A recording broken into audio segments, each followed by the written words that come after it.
My name is Janita, and you're watching Dante's Boxing Nation.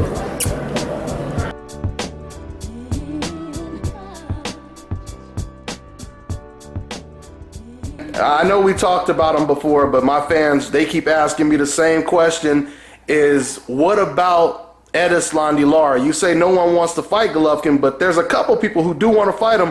What about Erislandy Lara? Did you enjoy the fight last night? Yeah, you mean the fight? Yeah. Yeah.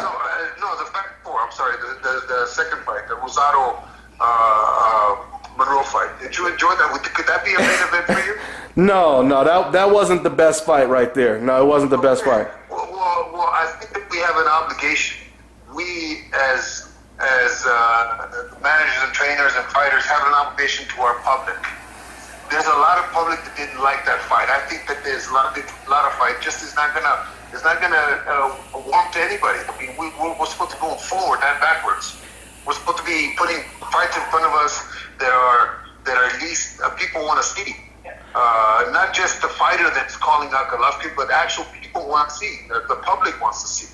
But that's the fight I hear a lot of people they want. But on top of that, though, Abe, you got to remember Golovkin, he fought Monroe, who has a very similar style to Lara, and that was a very exciting fight because Golovkin, he cut off the ring and he forced Monroe to stand there and trade with him, and that was a good fight. I mean, can't he do the same thing against Lara?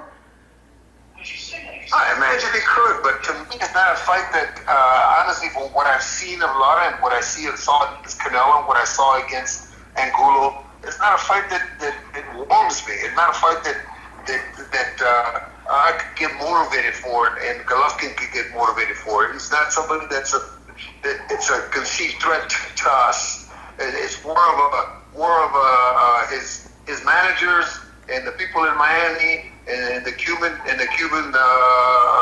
fan base is trying to push, but it's not a fight that is wanted by the general public.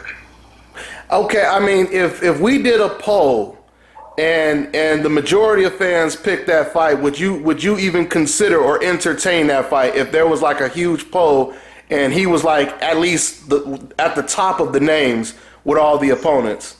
Fortunately for me, yeah, I think after it's already been chosen. I'm not the one that chooses, or I'm not the one that approves. I'm not the one that it's a team thing.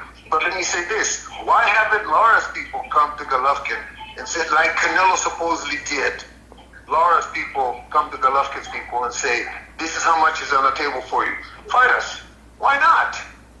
So you're saying that's all it takes is for Lara's people to call up Tom Loeffler and say, let Golovkin turn it down.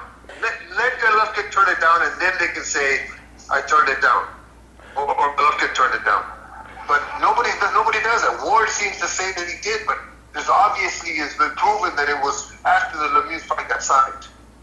But even with the Ward situation, because I have interviews with Ward like almost 2 years before, the Lemieux fight, where he was calling out. I mean, even when I was out there in Big Bear with you, me and you and Golovkin, we were talking about that Ward fight like before the Murray fight. So, I mean, Ward has wanted that fight for a while, right?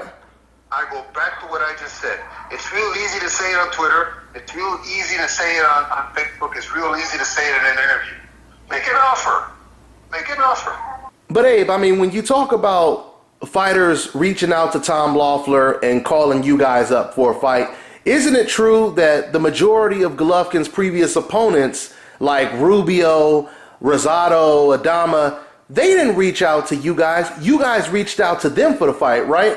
Correct. If we want the fight, if we feel we need a particular fight, then of course we're going to call out when not just Twitter or Facebook.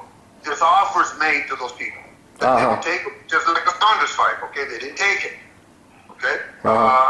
If Jacobs had been vocal, really, I'm sure that they would have offered him something for the fight. But Jacobs has always been, and I'll say this for Danny, very respectful, very honest about everything that he said. I mean, when he first won the title, he said he needed a couple 12-round fights to make sure that he was on the level of the other guys. And recently, he hasn't really said anything until just the last couple months where he said about fighting Golovkin. So now the fight's trying to be put together, but he's been a mandatory for how long? He's been a mandatory for a minute now. Okay, but he's never said anything. So the WBA never forced him into anything because it was obvious that Danny didn't want it. He felt he wasn't ready. So that's why you've never heard me say anything about Danny Jacobs a positive. Yeah, of course. Yeah, you've always talked positive about him. Okay, because he's one of those guys that is realistic about what's out there. Now that he's not realistic about what's coming up, that depends. That remains to be seen. I don't know, but up to this point, he's been a very honest about where he's at and realistic about what's out there for him. And he fought Mora twice. He had a great win against Peter, and then for some reason it disappeared from him. I don't know why. But now that it's been ordered, now they have this week or next week for them to come up with something. I'm sure that whatever it's done is for Danny's best interest, whether he does the fight or he doesn't do the fight. That's the way that this thing works. It's whatever is for your best interest, whether it be Golovkin, Danny Jacobs, Canelo, if it doesn't get named next year, it's because whoever's behind them thinks that that's in their best interest. What we want to see as fans may be different, but that doesn't matter to the brain trust.